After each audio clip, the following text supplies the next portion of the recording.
Hello বন্ধুরা, স্বাগতম আমার চ্যানেলে। আমি সাইলাস হালদার এবং আজকের ভিডিওতে আমরা আলোচনা করব ডেসক্রিপটিভ স্ট্যাটিস্টিক্স এবং গড়, যাকে ইংলিশে আমরা বলি কি মিন।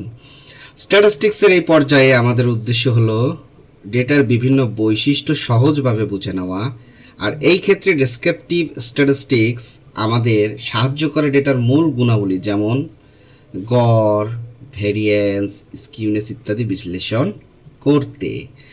আজকের ভিডিওতে আমরা গড় সম্পর্কেও বিস্তারিত জানব। গড় কিভাবে হিসাব করতে হয়, কেন এটি প্রয়োজন ইত্যাদি বিষয় নিয়ে আমরা আলোচনা করব। তো এখন আমরা একটু দেখি যে কি অফ কম্পোনেন্টস ডেসক্রিপটিভ স্ট্যাটিস্টিক্স। এই ডেসক্রিপটিভ স্ট্যাটিস্টিক্সের কি অফ কম্পোনেন্টস আমরা এখন বোঝার চেষ্টা করি। সবার প্রথমে যে জিনিসটা আমাদের জানতে হবে সেটা হচ্ছে গিয়া সেন্ট্রাল টেন্ডেন্সি। সেন্ট্রাল টেন্ডেন্সিটা কি?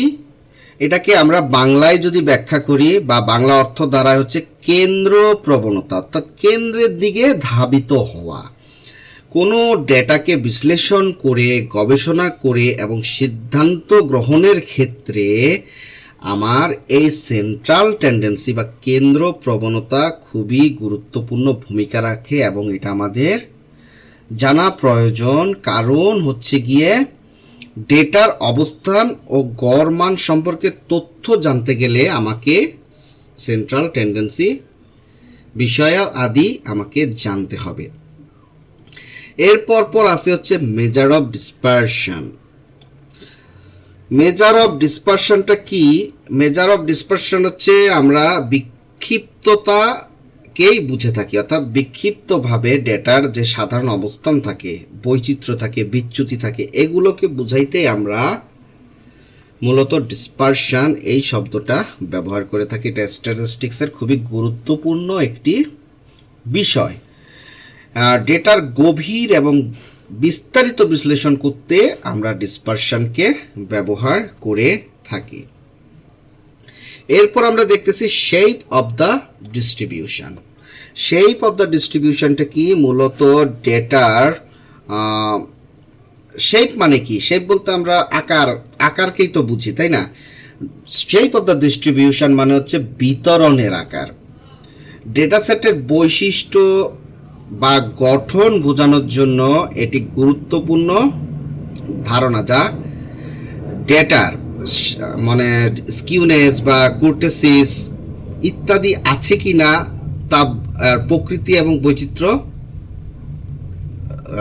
বুঝতে আমাদের সাহায্য করে থাকে। এখন ডেটার আকারটা যদি আমরা বুঝতে পারি তবেই কিন্তু আমরা পরবর্তী সিদ্ধান্ত গ্রহণ করতে পারি। এরপরে আসতেছে ফ্রিকোয়েন্সি ডিস্ট্রিবিউশন। এটি পরিসংখ্যানের একটা টুল। মূলত ডেটার মধ্যে আমাদের অনেক পুনরাবৃত্তি থাকে, আর সেই ধারা বুঝতে এবং বিশ্লেষণ করতে আমরা ফ্রিকোয়েন্সি ডিস্ট্রিবিউশন টুলটা ব্যবহার করে থাকি। তারপর দেখতেছেন এখানে পার্সেন্টাইলস এবং কোয়ার্টাইলস। এইটার উপরে আমি বিশেষ আলোচনা করব, তবে এখন শুধু বলে রাখি পার্সেন্ট বলতে তো আমরা 100কেই বুঝি না। তো পার্সেন্টাইজ বলতে এটা মনে রাখেন যে ডেটাকে 100 ভাগে ভাগ করাই হচ্ছে গিয়া পার্সেন্টাইল, আর কোয়ার্টাইলস এটা হচ্ছে কোনো ডেটাকে 4 ভাগে ভাগ করলে আমরা সেটাকে বলবো ডেটার কোয়ার্টাইলস, আর পার্সেন্টাইলস হচ্ছে 100 ভাগে ভাগ করলে। ভিজুয়ালাইজেশন ডেটা সায়েন্সের খুবই গুরুত্বপূর্ণ একটি বিষয়। আপনারা অলরেডি আমার প্লেলিস্টে ভিজুয়ালাইজেশনের উপরে অনেক ভিডিও দেখবেন, যেগুলা আসলে আমি অনেক আশা করে বানিয়েছি। তো এই ভিজুয়ালাইজেশন কিন্তু আমাদের বুঝতে হবে ডেটার গতিবিধি বা ডেটার কি অবস্থান, কি পরিস্থিতিতে আছে, এগুলা বুঝতে গেলে আমাকে কিন্তু অবশ্যই ভিজুয়ালাইজেশন জানতে হবে। কারণটা হচ্ছে গিয়ে ডেটার মধ্যে অনেক কিছু কিন্তু হাইড অবস্থায় থাকে, ঠিক আছে? অনেক প্যাটার্নই কিন্তু আমরা বুঝতে পারি না সাধারণভাবে।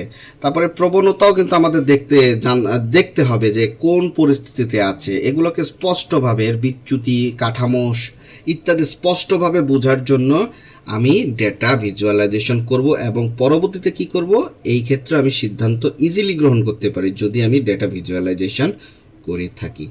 তাহলে এই কয়েকটা পয়েন্ট আমরা মোটামুটি বুঝতে পারলাম। তো আজকে আমার আলোচনার বিষয় হচ্ছে গিয়া সেন্ট্রাল টেন্ডেন্সি।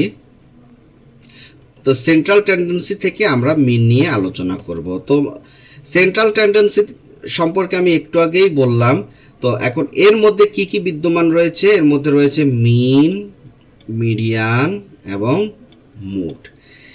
এই তিনটা জিনিস আমাদের জানতে হবে। এছাড়াও আরও অনেক কিছু রয়েছে, যেমন ট্রিম মিন্ট, ওই মিন সম্পর্কে আমরা জানবো।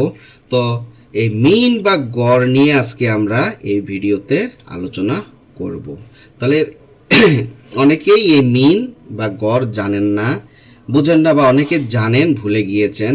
যেহেতু আমরা ডেটা সায়েন্স করতেছি, ফিউচারে মেশিন লার্নিং করব, ডিপ লার্নিং করব, সেজন্য আমাদের এই মিন, মিডিয়ান, মোড, ট্রিম মিন্ট এগুলা ডেটা সায়েন্স, এগুলা স্ট্যাটিস্টিক্সের প্রথম ধাপ, এগুলো আমাকে জানতে হবে। এখন দেখেন মিন, মিন বলতে কি বুঝি? মিন মানে হচ্ছে গড়। এই গড় আমরা কিভাবে ক্যালকুলেশন করব? আমি ছোট করে একটি গল্পের মতো করে বলি। দেখেন পাশে একটা চিত্র দেখা যাচ্ছে, এখানে একজন মাকে দেখা যাচ্ছে, এখানে একটা সন্তানকে দেখা যাচ্ছে। সন্তান পরীক্ষায় ভালো রেজাল্ট করেছে, ধরেন সে নাম্বার পেল কত, 75 বা 70, 85, ইংলিশে লেখা ভালো ছিল না, বাংলা লিখতেছি। তারপর হচ্ছে গিয়া ধরেন 90 পাইছে, তারপরে পাইল 60 এবং 75। এই হচ্ছে তার টোটাল পয়েন্ট, অর্থাৎ বিভিন্ন সাবজেক্টে, 5টা সাবজেক্টে সে 5 রকম নাম্বার পেয়েছে। এখন কোথাও সে শুনতে পাইল যে তাকে জিজ্ঞাসা করা হলো, কোনো একজন আঙ্কেল বা কোনো একজন অন্য স্কুলের বন্ধু তাকে জিজ্ঞেস করলো, এই রাহুল, তুই কত নাম্বার পেয়েছিস পরীক্ষায় গড়ে? তখন সে কিন্তু বলতে পারল না। এখন তার মনটা খারাপ হয়ে গেল। সে তার আম্মুকে এসে বলল, আম্মু, আমি তো গড়ে কত নাম্বার পেয়েছি, আমার স্যারও বলেছে, বন্ধুরাও বলতেছে, আমি তো বলতে পারতেছি না, আমি কিভাবে এটা নির্ধারণ করব? তখন তার মা তাকে বলল, বাবা, তুই চিন্তা করিস না, সবগুলো নাম্বারকে যোগ দিয়ে দে, অর্থাৎ এই 70, তারপরে 85, তারপরে এখানে 90, এখানে 60, এখানে 75, প্রত্যেকটা নাম্বারকে তুমি যোগ করো। যোগ করে টোটাল যে নাম্বার থাকবে, অর্থাৎ এখানে 1 2 3 4 5, টোটাল নাম্বারের সাথে কি করবা, ভাগ করবা। যে রেজাল্টটা আসবে সেটা কি হয়ে যাবে, তোমার মিন বা গড়। তারপর সে বলতে দেরি, কাজ করতে দেরি নাই, সে সবগুলোকে ক্যালকুলেশন করে সে তার মিন পেয়ে গেল এবং তার বন্ধু বা যে স্যারেরা তাকে গড় হিসাবে জানতে চায় তার রেজাল্টটা কত, সে সবাইকে বলতে পারলো এবং সে অনেক খুশি হয়ে গেল, সে মিন জিনিসটা শিখে গেল। এই যে সে এই ক্যালকুলেশনটা করলো, যে রেজাল্টটা সে পেল, এই রেজাল্টটারই নাম হচ্ছে কি, গড়। তো আমি এই জায়গাটায় সেম কাজ করেছি। দেখেন এখানে মিন বলতে কি বুঝাইছে, mean summation of the all data points, এখানে যতগুলা ডেটা আছে সবগুলা ডেটার কি সামেশন। এই কাজটা আমাকে প্রথম করতে হবে। করার পরে তারপরে যে টোটাল নাম্বার আছে তা দিয়ে ভাগ দিতে হবে। 1 2 3 4 5, সরি 5টা নাম্বার, এই 5টা নাম্বার দিয়ে এই টোটাল ডেটাকে ভাগ দিতে হবে। আর টোটাল যে 5টা নাম্বার সেটাকে আমরা n দ্বারা প্রকাশ করব, the number of the data points. আর অল ডাটাকে আমরা কি করব, ক্যালকুলেশন করব এবং সামেশনের মাধ্যমে সেটাকে প্রকাশ করব। আশা করি এতটুকু আপনারা বুঝতে পেরেছেন। যদি বুঝে থাকেন তাহলে এখন আমরা পরবর্তী স্টেপে চলে যাব।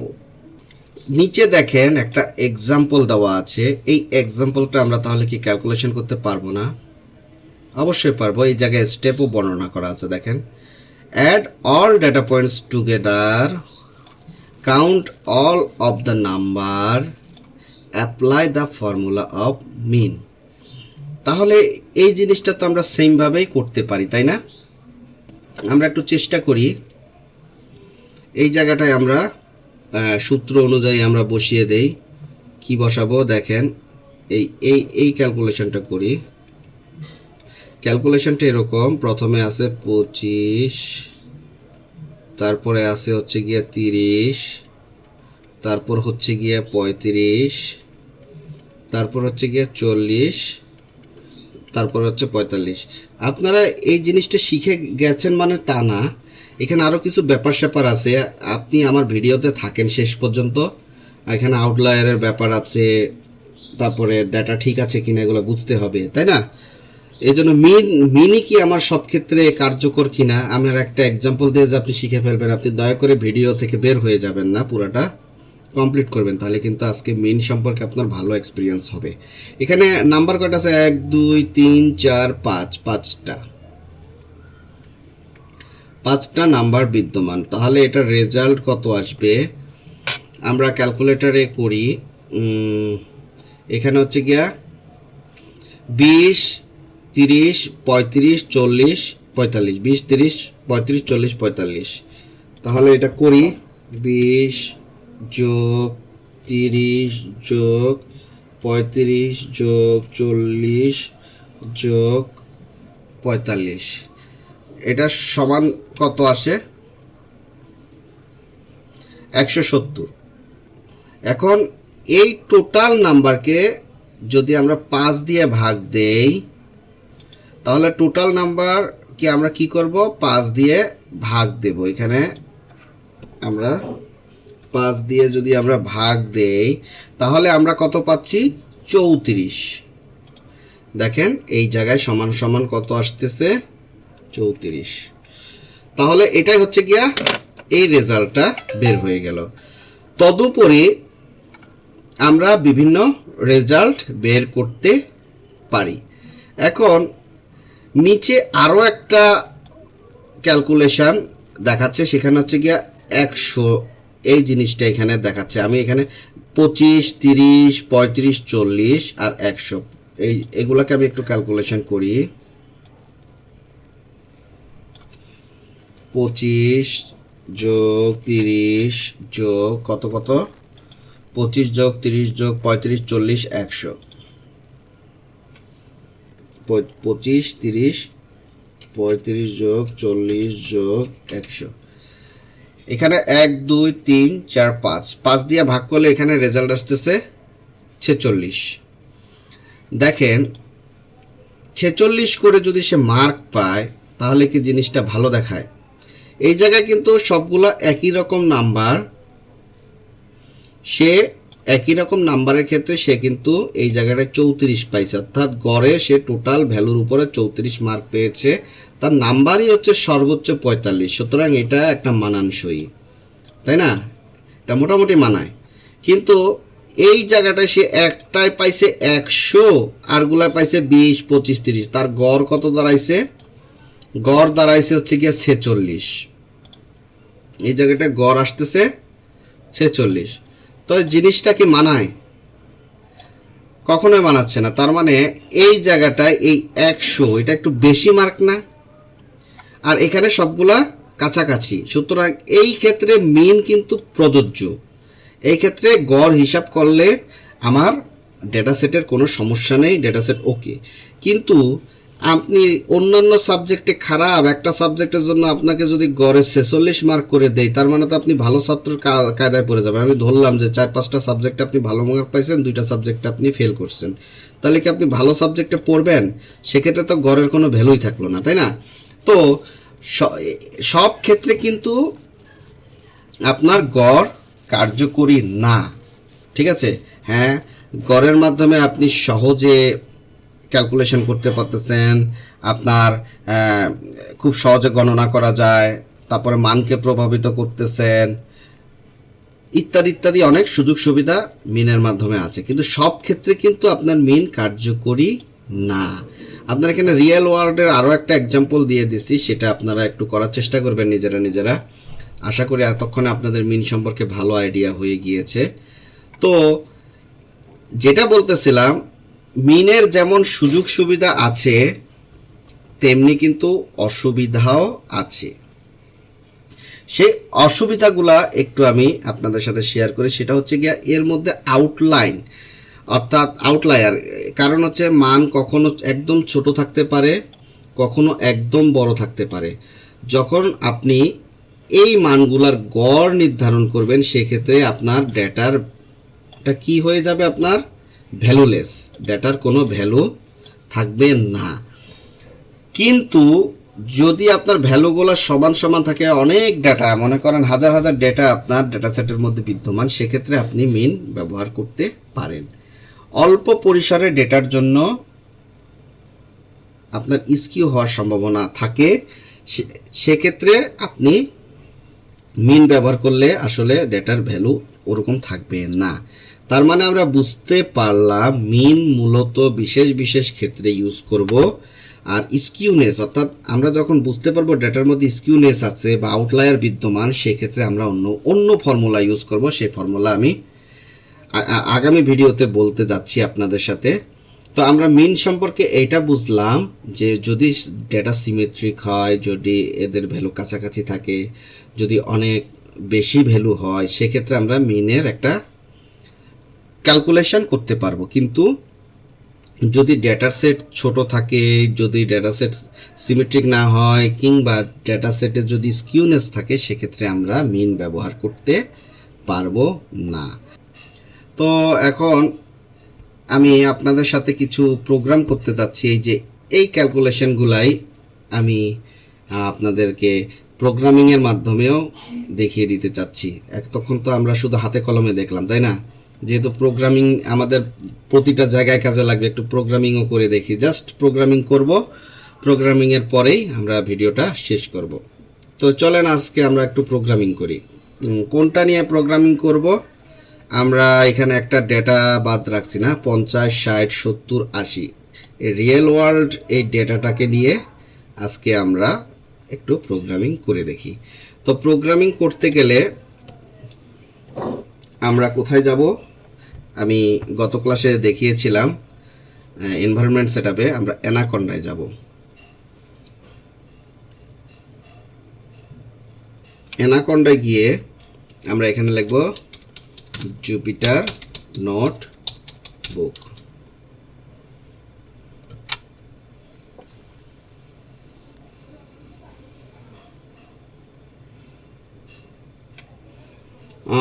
যে কোনো একটা জায়গায় আমি একটা করি, কোথায় করব? ধরেন না, এই ফোল্ডারে না করি, আমরা নতুন করে ফোল্ডার বানাই, তাই না? নতুন করে এখানে ফোল্ডার ক্রিয়েট করি, এখানে লিখে দেই যে স্ট্যাটিস্টিক্স, বানান ঠিক আছে কিনা জানি না, প্র্যাকটিস। এটা মিন লিখলে ভালো হইতো।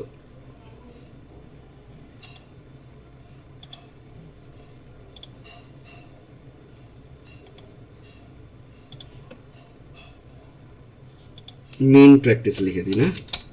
হ্যাঁ, সুন্দর হয়েছে। তো মিন প্র্যাকটিসের ভিতরে যাওয়ার পরে আমরা এখানে একটা কি করব, ফাইল নিব। তাহলে আমার ওই ফোল্ডারে ফাইলটা ক্রিয়েট হয়ে গেল। সিলেক্ট করলাম, এটার নাম দিয়ে দেই মিন ক্যালকুলেশন। তাহলে আমাদের ডিরেক্টরিতে একটা ফাইল ক্রিয়েট হয়ে গিয়েছে। আমরা যদি দেখি স্ট্যাটিস্টিক্স মিন নামে একটা ফাইল হয়েছে, এই জায়গাটায় মিন ক্যালকুলেশন নামে একটা ফাইল হয়েছে, তাই না? তো আমরা এখন শুরু করি। তো সর্বপ্রথম আমাদের কি করতে হবে, ইম্পোর্ট নামপাই অ্যাজ এনপি, অর্থাৎ আমরা নামপাইকে ইম্পোর্ট করে নিলাম। তো নামপাই ইম্পোর্ট হয়ে গিয়েছে একটা মডিউল। আমি নামপাইয়ের জন্য কিভাবে কাজ করবেন এটার উপর আলাদা একটা ভিডিও করেছি, আপনারা একটু দেখবেন। এখন আমি বলেছিলাম যে এই ডেটাকে আমাদের নিতে হবে। এখানে কি কি আছে 50, 60, 70, 80। আপনি কনসেপ্টটা নেন, আমরা বড় বড় ডেটা নিয়ে ইন ফিউচারে অনেক কাজ করব। যেহেতু এখন প্রাথমিক ধাপ আমরা ছোট ছোট ডেটা নিয়ে কাজ করতেছি, স্কিউনেস আছে, তারপর আরও যে সাবজেক্টগুলো আছে ওগুলোর ক্ষেত্রে আমরা বড় বড় ডেটা নেওয়ার চেষ্টা করব। তো এখন ইম্পোর্ট নামপাই অ্যাজ এনপি, এখন ডেটা নিলাম। তো ডেটা সেটকে প্রকাশ করতে গেলে আমরা লিস্টের মাধ্যমে প্রকাশ করতে পারি। 50 কত কত ছিল 50, আমরা একটু দেখে আসি। এখানে আছে 50, 60, 70, 80, 100, 20 বেশি আউটলায়ার হিসাবে আখ্যা করা যায়, কারণ একটু বেশ কম আছে তো, সিমেট্রিক না তো। 50, 60, তারপরে 70, 80, এটা মনে হয় 20 বেশি না, 100 এরকম ছিল। তাহলে আমাদের একটা ডেটা সেট ক্রিয়েট হয়ে গেল। ডেটা সেট ক্রিয়েট হওয়ার পরে এখন আমি এটাকে কি করব, সাম করব। অর্থাৎ আমার রুলস হচ্ছে পুরো ডেটাকে সাম করতে হবে। তো সাম করতে হলে আমরা লিখি সাম আন্ডারস্কোর ডেটা, মানে একটা ভেরিয়েবল নিলাম। নেওয়ার পরে আমার যেহেতু আমি সাম করব, মানে সবগুলোকে সামেশন করব, যোগ করব, সেক্ষেত্রে আমি সাম কথাটা নিব। নেওয়ার পরে ডেটা কোন কাকে করব সাম, এই যে ভ্যালুগুলো আছে ভ্যালুগুলার ভেরিয়েবল কি ডেটা, ডেটাকে এই জায়গায় নিলাম, নিয়ে ব্র্যাকেট ক্লোজ করে দিলাম, তারপরে ইন্টার মারলাম। দেখেন এদের মধ্যে সাম হয়ে গেছে। তাহলে এখন 50, 60, 70, 80, 100 এগুলার সামেশন কত আসছে আমরা একটু দেখি, রেজাল্টটা দেখি। সাম আন্ডারস্কোর ডাটা 360, এটা রেজাল্ট কত আসছে 360। এখন আমাকে সূত্রের নিয়ম অনুযায়ী কি করতে হবে, এখানে সংখ্যা কয়টা আছে, সংখ্যা এখানে আমরা বুঝতেছি 1, 2, 3, 4, 5, কিন্তু ধরেন এখানে পুরো ভরে গেছে, ভরে শেষ হয়ে গেছে, আমরা বুঝতেছি না এই কলামে কত নাম্বার আছে। তখন আমাদের কিভাবে লেন্থটা বের করতে হবে সেটা আমাদের জানতে হবে। তাহলে আমরা লেন্থ বের করি। লেন্থ বের করতে গেলে আমরা ধরেন লিখলাম নাম, নাম না লিখি আমরা লিখি লেন্থ। আচ্ছা নাম লিখে একটা নাম্বার অফ দ্য এলিমেন্ট, না নাম্বার অফ দ্য এলিমেন্ট কিভাবে বের করব, এটা হচ্ছে সমান সমান একটা চিহ্ন দিব, দিয়ে লেন লিখবো, লেন লিখে ডেটাটা এর মধ্যে বুঝাই দেব, তারপরে ইন্টারটা মারবো। তার মানে আমার লান পুরো কয়টা নাম্বার আছে এনে মনে করেন হাজার হাজার কত হাজার ডেটা আছে এটা আমি বুঝে ফেলাইলাম। তো আমি যদি এটাকে শুধু লিখি নাম এলিমেন্ট, যদি রান করি তাহলে দেখেন টোটাল নাম্বার হচ্ছে 5টা। তাহলে আমি টোটাল ভ্যালুগুলার সামেশনও পেয়ে গেলাম, নাম্বারও পেয়ে গেলাম। এখন নিয়ম অনুযায়ী আমাদের কি করতে হবে, এটার সাথে এটা ভাগ দিয়ে দিতে হবে, তাহলে আমি আসল রেজাল্ট পেয়ে যাব। তাহলে এখন আমাকে মিন বের করতে হবে। মিন সমান সমান তাহলে কত কি কি আছে, sum of the underscore data, sum underscore data না, হ্যাঁ। আচ্ছা আমি একটু কপি পেস্ট করি, সাম আন্ডারস্কোর ডেটা সাথে এটাকে কি করতে হবে, ভাগ করতে হবে, ভাগ। তাহলে আমার রেজাল্ট বের হয়ে যাবে। তাহলে আমি কি করেছি, সর্বপ্রথম ডেটা নামে একটা ডেটা সেট নিয়েছি, বানাই নিয়েছি, মনে করেন নাই আমি এক্সেল শিট নিয়েছি, নেওয়ার পরে ডেটাকে সাম করেছি, করার পরে নাম্বার অফ এলিমেন্ট বের করেছি, বের করার পরে আমরা ডেটার যে সাম আছে তাকে এলিমেন্টের সাথে কি করে দিলাম, ভাগ করে দিলাম। তাহলে যে রেজাল্টটা আসছে সেটাই হচ্ছে আমাদের মিন। আশা করি বুঝতে পেরেছেন। তো ডেটাগুলো কাছাকাছি ছিল, যেহেতু 110 বেশি, সেক্ষেত্রে আমরা একে আউটলায়ার বলতেই পারি। তো যাই হোক, ডেটার উপর অনেক কিছু বিবেচনা করা হয়। আমরা বড় ডেটার ক্ষেত্রে মূলত আমরা মিন নির্ধারণ করে থাকি। তো আর যদি নিউমারিক হয়, যদি কাছাকাছি নাম্বার হয়, ছোট ডাটার ক্ষেত্রে আমরা করতে পারি, কোনো ব্যাপার না। তবে ডেটার মধ্যে যদি স্কিউনেস থাকে সেক্ষেত্রে আমরা মিন ব্যবহার করব না। তো আজকে অনেক বড় ভিডিও করলাম, তো আজকের ভিডিওটি যদি আপনাদের ভালো লাগে লাইক দিবেন, শেয়ার করবেন, সাবস্ক্রাইব করতে একদমই ভুলবেন না। যদি আমার কাছে কোনো কোশ্চেন থাকে, পরবর্তী ভিডিওতে আমি কী নিয়ে আলোচনা করব সেই বিষয়ে যদি আপনি কিছু কমেন্টে লিখতে চান লিখতে পারেন। আমি চেষ্টা করব সেই বিষয়গুলো নিয়ে ভিডিও করার জন্য। তো আমার সাথে সাথে থাকবেন। ধন্যবাদ, আবার দেখা হবে।